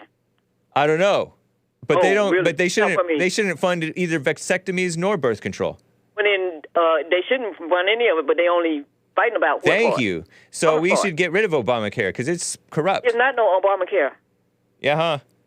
No, well, that's what you call it. Yeah, the so-called Affordable Care Act. That's you. More like unaffordable, doesn't care, inaction. I call it affordable health care. That's what it is. No, it isn't. That's what it's called. That's not what it is. The real thing is most people don't want it just because it's got Obama's name on it. It is, right, but just because, anyway. That's why. Only reason why. That's not the only reason why. Obamacare is socialism. The so-called Affordable Care Act is just a misnomer to trick people. So you got tricked by the name. No, it's all. If you ask me, it's the whole healthcare thing. Period. That where they're just making money. You got the middle because it didn't used to be that way. I don't think it just got that way when the insurance company. Then you got the middleman. You got the person that got to buy the insurance, and everybody should be paying the same thing for insurance. No, they shouldn't.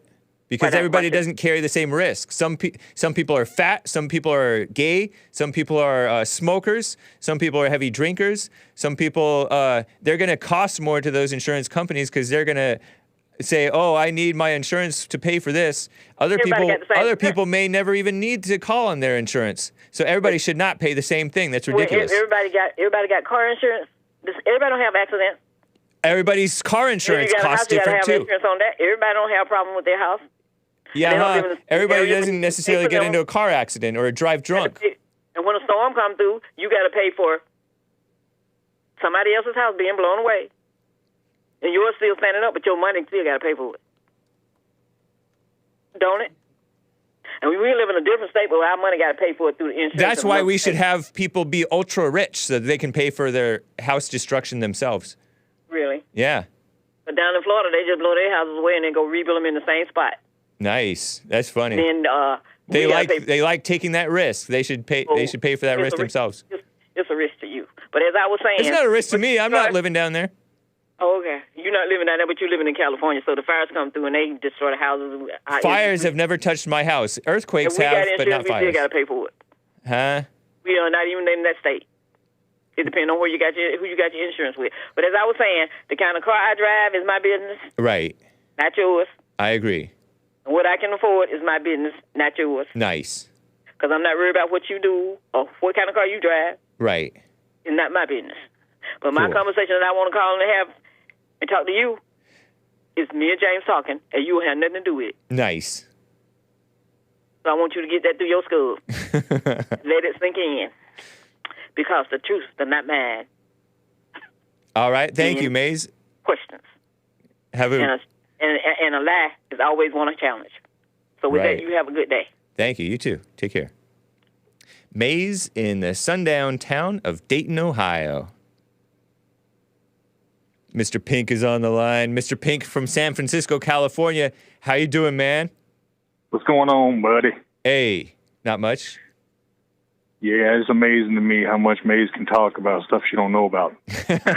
What was she talking about that she doesn't know about? You know. For example, the whites stealing just as much as the blacks. Yeah, especially that argument. It was. She said, "Oh, I talk to wardens in other states." No, you don't. She is a very sociable gal. I wouldn't doubt that she gets around. She's calling, she's going in the phone book and looking at all the penitentiaries. Like, okay, let me call Warden Johnson today. Let me see what they got. See if the whites are stealing as much as the blacks today. Pretty funny. Oh my goodness, she makes me crack up, man. Yeah. She's good for one thing. She's good for comedy. For sure. No, anyway, just called in to talk just about the Christmas season, man. I'm just, this is about this time of year I get all stoked. This is the only holiday that really matters. Oh, really? Yeah. So you prefer Christmas. I know Sean, Jesse Lee Peterson's producer, he likes Thanksgiving above the rest. And you like you're like me. I like Christmas. Yeah, that's fine. I mean, Thanksgiving and Christmas go hand in hand. That's kind of the same thing. It's like the kickoff of Christmas on Thanksgiving. Right, indeed. That's where everybody gets to eat and starting. But my thing is, this is a holiday because it's a holy day. Yeah. This is when Christ was born. We don't forget about what the real meaning of all this is. Everybody gets caught up in the gifts and the tradition and the... it wasn't even necessarily when he was born. It's just us celebrating that he was born. Yeah, and it has to do with incorporation of the pagan rituals over medieval times and how all that happened. Yeah, we grabbed the pagans and turned them Christian. We took their fake holy days and turned them into real, truly holy days.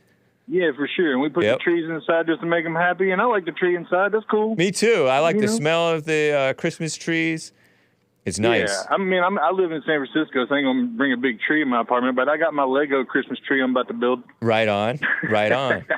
Yeah, it's nice. And then I like to, the 4 Gospels, some of those Gospels mention the Christmas story when Christ was born. Yeah. It's cool. Well, on that note, we're doing a play, Christmas cantata at my church over here, and I'm the lead in the Christmas play this year. Wow. And it's a nice story. Does that mean you're Joseph or you're Jesus, or who are you? Well, Angel? The story is that 40 years later, one of the wise men, Caspar of the wise men, goes back to Bethlehem to try to find the king that was foretold in the heavens Okay. Right? But then he finds out from a young servant girl what has happened, and he learns how to find Christ, even though Christ is gone from this world. You know what I mean? Okay, interesting. So you were, it's really cool. So you're playing one of the Oriental Magi from the East. Yeah, the Persian Magi Caspar. Oh, okay, Persian. That's Iranian. Yeah. That's cool. So you weren't necessarily, you're not an Oriental, you're a Persian, which is white. Yeah, I'm growing out the beard, you know. Right on. That's cool. But were you the one who brought him gold, or did you bring frankincense, or did you bring myrrh? Well, that's one of the lines is I brought the chain of fine gold for the basket of gifts. Nice. The finest gold. Right on. You know? Yeah, it's cool. I don't know if I can, I don't know if you care, but can I shout out my church and see if if people in San Francisco here and, want to come over there? All right. So we're at Hamilton Square Baptist Church in San Francisco, and Gary and Franklin, and check him out. I know William calls in all the time from San Francisco, so if he's listening or anybody else in the area is listening, we're doing a thing this weekend on Sunday, the 17th. It's at 6 p.m. It's called The Lost Star, and there'll be choir music with it, and it's going to be a nice time.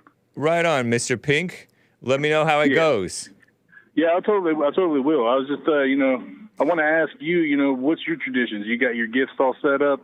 What does the JLP crew do for We actually Christmas shut season? down between Christmas and New Year's Day.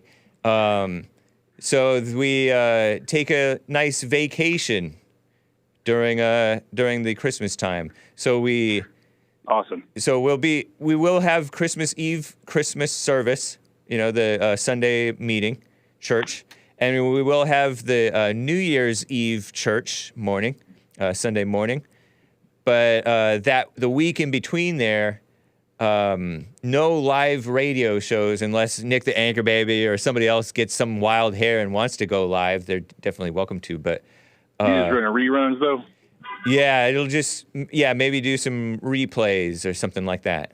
Yeah, I like the old reruns. Nice. Those are always fun anyway. I may go up and cool. visit San Fran during that time. Hey, we're going to be up there. Send me an email. The Hake Report at gmail.com. Maybe I'll hit you up. All right, sounds good, bud. Thank you, Mr. Pink. Appreciate you, man. Take care. Cool. Merry Christmas, brother. You too. Bye. William from California on the line. William, how you doing, man? Hey, man. Sometimes. How you doing, brother? Doing well. How come you call me sometimes? I like that. No, that's a little thing the Temptations singer used to say when they would introduce him. He would say sometimes. Real cool. Right on. I like it. Yeah. Gary and Franklin, I know exactly where that is. Okay. I know exactly where that is. Yeah, thanks for the invite, Mr. Pink. That's cool. Yeah, I know exactly where that is. I usually go to Cathedral. Oh, you're Catholic. That's right. You're Yeah. You were born and raised in the Bay Area, right? San Francisco, actually. Nice. Sometimes. Yeah. Which means for show. That's cool.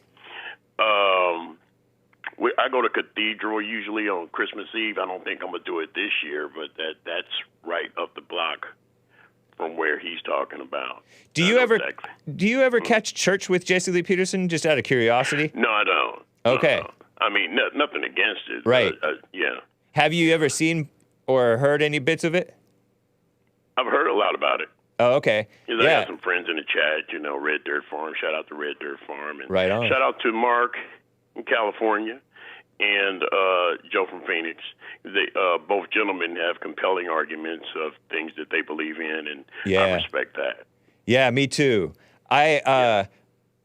It's interesting hearing from Mark in Los Angeles. He has a different view from what's considered accepted in the mainstream.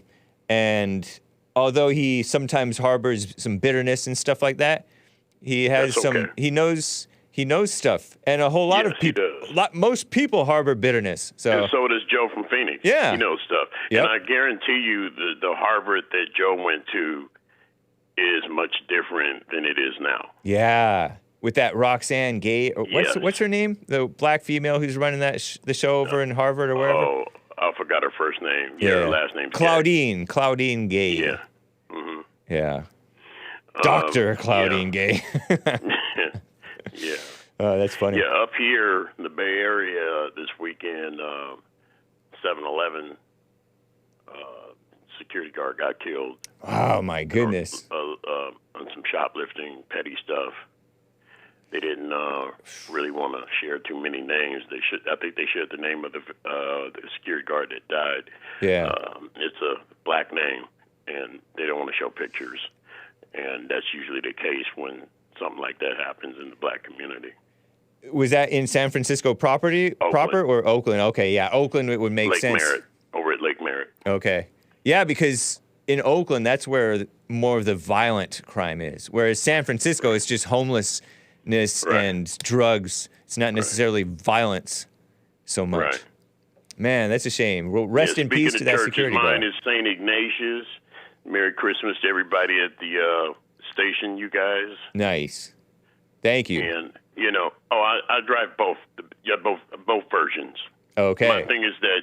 Do Teslas have cylinders? No. If you remember, somebody suggested that I drive something that's in the future. My point is that I like combustion engines. Nice. Me too. And the answer to the question is I drive them both. So do Teslas have cylinders? Wait a minute, hold on. I control your caller. Oh, yeah. I mean, people control each other.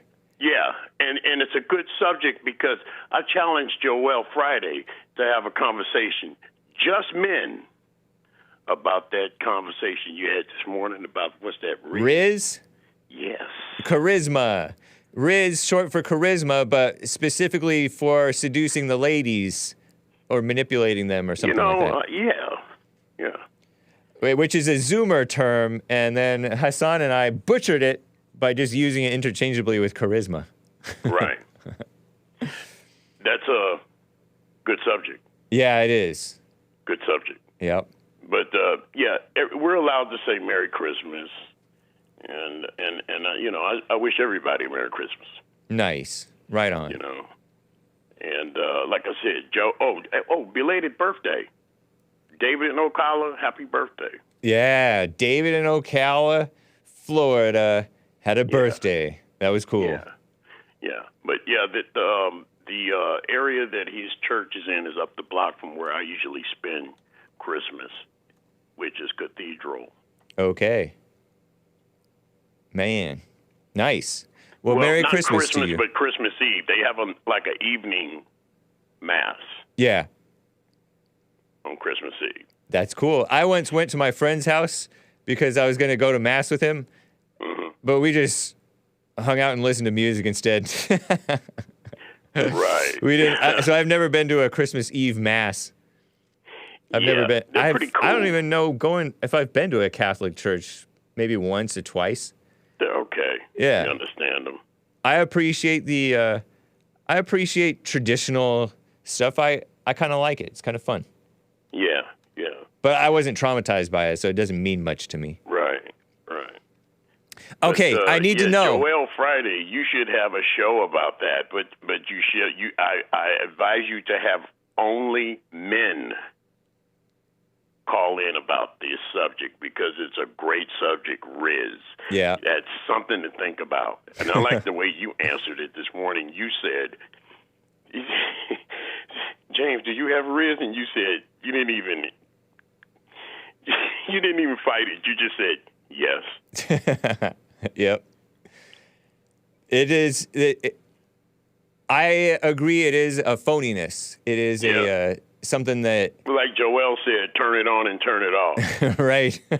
and know that it's there. Right.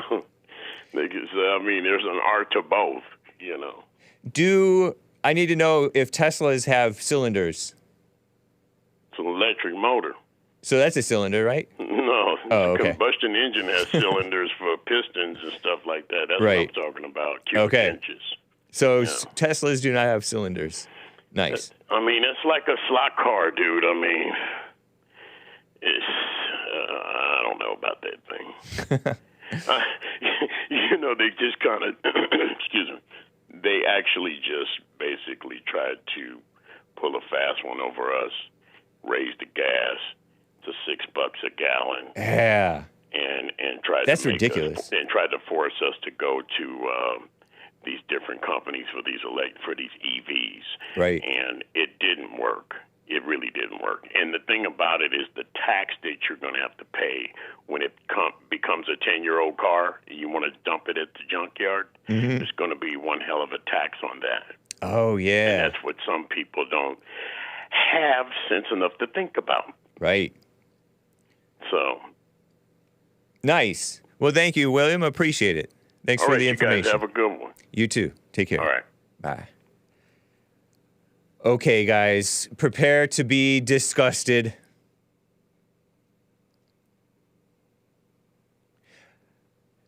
Oh. But first, just heads up. Hake will be on Azzmador's birthday stream tonight. Nice. Rumble.com/Azzmador/live. Okay? Sweet. I'm not gonna be, you won't see me on there, but I will be calling in. Hey. Among many callers. So check that out. That'll be around 5 Pacific time, and it'll go on for however long, and I'll be on there for however long. So check that out, guys. I shall later in this day put it up on thehakereport.com/appearances. But I saw this on his TKR official Telegram, on Azzmador's TKR official Telegram. PsyPost. Let me see. Did I put this in there? I hope I put it in there. Straight men kissing gross is the name of this headline. I censored it, guys. I censored it, gals. I censored it, kids. Don't sweat it. PsyPost posted this as an article by Eric Dolan. Eric W. Dolan, D-O-L-A-N. June 29th, 2017. Straight men's physiological stress response to seeing two men kissing is the same as seeing maggots. Maggots. What are maggots? They're the worms that become ants, right? Or flies, house flies. The flies that go on poop. I think that's what maggots are. Yeah. And that was an exclusive courtesy of PsyPost, social psychology. Isn't that wild? Yes, that's wild. Not ants. Flies. The flies that are on poop. And I censored the faces of these two dudes, one of them embracing the other. Where's my spittoon? I have it. Too nasty. But I actually looked up the article. In so-called heterosexual men, meaning normal guys, normal men, pictures of rotting flesh, maggots, and spoiled food induce the same physiological stress response as pictures of two men kissing each other. Because they're all disgusting. That is a surprising finding. Somehow that's supposed to be surprising. This is this article that was recently published in the peer-reviewed scientific journal Psychology and So-Called Sexuality. Quote, we originally were interested in understanding the health effects of same-sex versus mixed-sex public displays of affection, PDAs. Public displays of affection. Gross. For the couples in the relationship, explained the study's corresponding author, Karen L. Blair. Sounds like a woman's name. Of St. Francis Xavier University. However, one of the factors likely to influence how individuals experience PDAs is the reaction of other people to witnessing those such PDAs, public displays of nasty affection, false love. Measuring levels of salivary, meaning in your saliva, alpha-amylase, alpha-amylase, I don't know how to pronounce that, a digestive enzyme associated with stress and especially responsive to disgust. They measured their saliva. Saliva, right? Salivary means saliva. Allowed researchers to examine men's physiological reaction to the photos, such as this disgusting photo that they put shamelessly with no censorship on these two dudes being all nasty like that. Okay. Study was based on 120 so-called heterosexual, meaning normal, men aged 18 to 45. In comparing the salivary alpha amylase responses of participants to the various slideshows, we found that participants had like normal images, butterflies, maggots, rotting flesh, rotting meat, rotting flesh, spoiled food, pictures of men and women kissing, I guess, and pictures of two males kissing. Sick. Huh? It's so perverted, these scientists. Okay. To the various slideshows, found participants had higher salivary alpha amylase responses, meaning disgust in their spit, makes them want to spit. Chemical disgust in their spit. In both cases, these responses were significantly different from, they say different than, it's different from, learn English, responses they had to neutral stimuli, meaning, just a normal flower or a car or whatever. It is different to specifically state, split your infinitive, learn English, to state specifically what this means. It could mean that participants found the images of male so-called same-sex couples kissing to be equally disgusting as the disgusting images. It could mean that they had anxiety response to the male couple's so-called kissing and a disgust response to the disgusting images, but that physiologically could not tell the difference between the two emotions. Previous research has found a strong link between so-called sexual prejudice and the emotion of disgust. For instance, a 2008 study found that individuals who are more easily disgusted also more likely to make unfavorable moral judgments about so-called gay people. That means that they have not been separated from their common sense. Common sense, the sense of disgust. It's not just an emotion, is it? I mean, if you get into it, you get, but if you just sense the disgust, it's sense, it's common sense. Note, this is where it gets stupid. This is part of this article. What is most important to note is that the response did not differ as a function of self-reported levels of prejudice. If they have they mean prejudice as in prejudging. No, it's not prejudice, it's a judgment of right or wrong, good or evil, or hate it or don't hate it, but judge it as wrong. Or self-reported levels of aggression towards gay men. This Blair, is that the Karen Blair woman? Yeah, Karen Blair, female, so-called scientist, explained. In other words, it was not our highly prejudiced individuals who were experiencing the heightened physiological response of disgust to the images of so-called same-sex couples kissing nasty. It was everyone in the sample, even those with very low levels of so-called prejudice. She misuses the term prejudice. She has no clue what she's talking about. The finding provides, she's just brainwashed in that thing. The finding provides more evidence that so-called gay panic defense, this is what the writer claims. Who's the writer? Eric W. Dolan. This is where he starts not to make sense. The finding provides more evidence that the so-called gay panic defense, the assertion that a person's so-called sexual orientation can trigger a crime against them, is bunk. No, it doesn't. No, it doesn't. It does not provide any evidence of that. This defense was used by the two men who beat, tortured, and murdered a so-called gay student, Matthew Shepard, in 1998. You guys remember that story? Wasn't that fake news? Wasn't that a drug deal gone wrong? Where he tried to stiff them with drugs. They were drug dealers or something like that. And then they said, oh, he came on to us and we just panicked. 1998, the world was not so into catering and pandering to the gays, by and large, as they are nowadays. Most people were disgusted by the radical homosexual stuff, right? But I wasn't paying attention during the Matthew Shepard thing, but I think it was that. That's what I heard anyway, that it was drugs. The guy was a drug addict, this Matthew Shepard guy. And so he, I don't know. But I think that that's quite possible.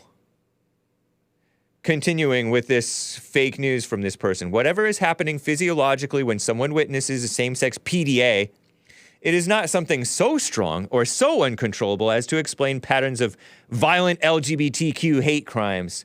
No such thing, woman. This Karen Blair woman that have been repeatedly reported in the media, she told the PsyPost. Shut up. Don't say that too much, kids. Clearly, the large majority of individuals who witness so-called same-sex PDAs do not respond with violence, indicating that whatever small she's trying to diminish this, small physiological response where we need to spit, we are noticing here is not evidence for an uncontrollable or overwhelming fit of panic as suggested by the gay panic defense. That's not evidence. That's just her speculating, getting into her imagination. Because witnessing a slide is different from somebody coming on to you. So you have no clue what you're talking about. Depends on the person. A black person just might overreact like that. Many blacks have. Or the case where blacks have been, like, taken somebody home, which is immoral, right? They take what they think is a woman home, and it turns out the woman is a dude, and they beat the dude or do something evil to the dude whom they thought was a woman. That's an example of the gay panic or trans, whatever. Oh, that's a hate crime. No, I mean, it was a anger, overreaction / disgust at somebody being tricked. They shouldn't have been immoral in taking a woman home in the first place, but they overreact and fight the person. And many times these transgenders are violent, by the way. Many times they're Antifa, I will have you know. And it was a transgender Antifa who stabbed a Mexican guy in the heart over here in L.A., downtown L.A.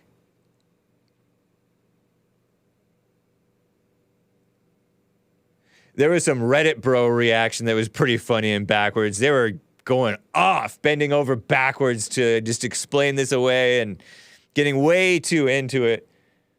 Pretty amusing. Reddit bro. So you can check out, if you're interested, I'll put up this blog post, thehakereport.com, for today's show. What a mess. What a mess. Let me get to, I was going to show you the transgender propaganda, but I'll skip it for now from CNN. Maybe catch it tomorrow. I can't believe we're almost over. Rick in Hampton, Virginia is on the line. Rick, thank you for calling. How you doing, man? Rick. I'm doing good, James, and you? I'm doing fine as well. Appreciate it. How was our weekend? I watched service yesterday. I had a pretty good service yesterday. Yeah, I really enjoyed it. Church with Jesse Lee Peterson, rebuildingtheman.com/church. Yeah, Rumble's been off and on down today. I'm looking at the chat. But yeah, church is great, and the weekend was nice. I got some sunshine, although I don't know if you can tell because it's December. Oh. But I went down to the beach. At you. I went down to the beach and pondered the obvious globe, looking out on the horizon, and hung out. It was cool. Oh, I had my little debate on Saturday evening. I was on Drunken Peasants. So how about you? Debate? It was cool.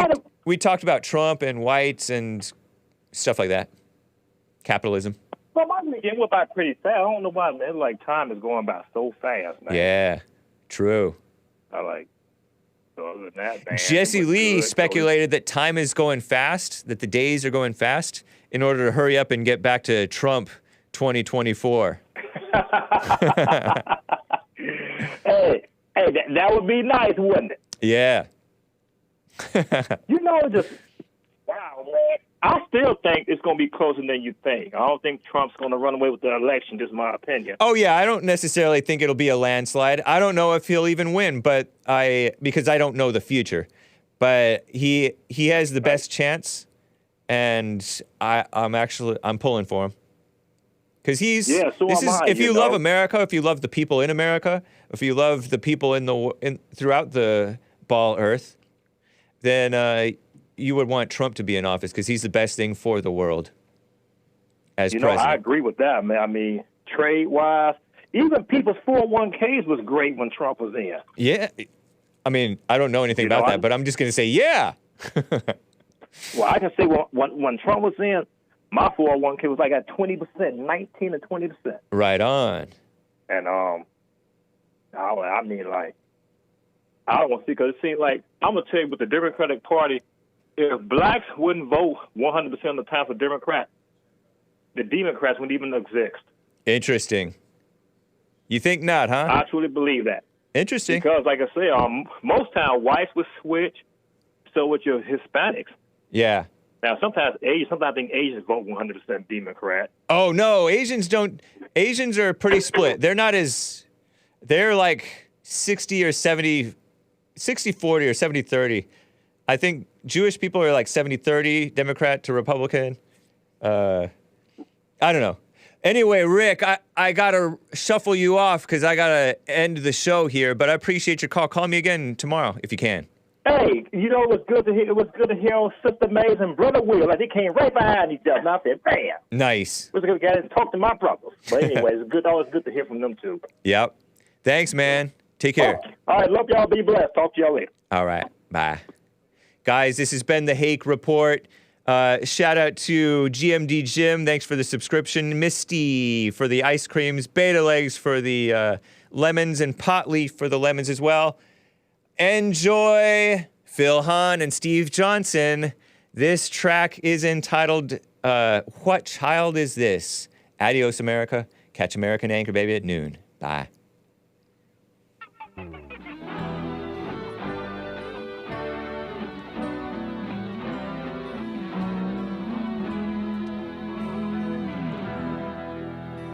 What child is this who laid to rest on Mary's lap is sleeping?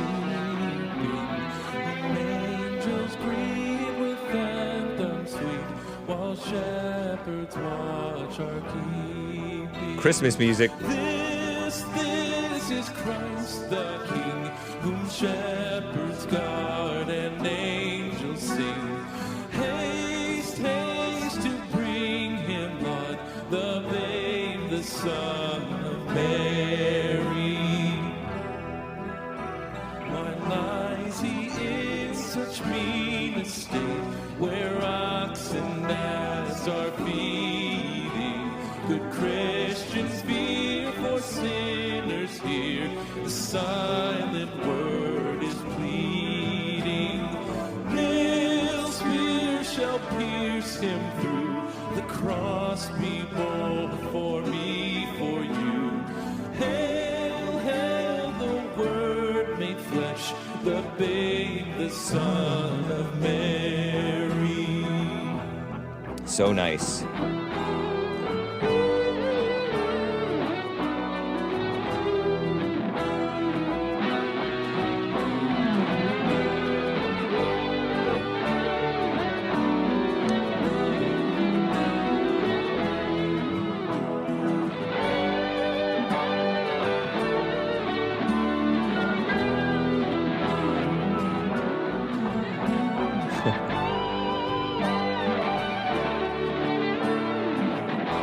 What a vibe. So bring him incense, gold, and myrrh. Come, peasant king, to own him. The King of Kings salvation brings. Let loving hearts enthrone him. Is this cool? Raise the song high. The virgin sings her lullaby. Joy, joy, for Christ is born, the babe, the Son of Mary. Raise the song on high. The virgin sings her lullaby.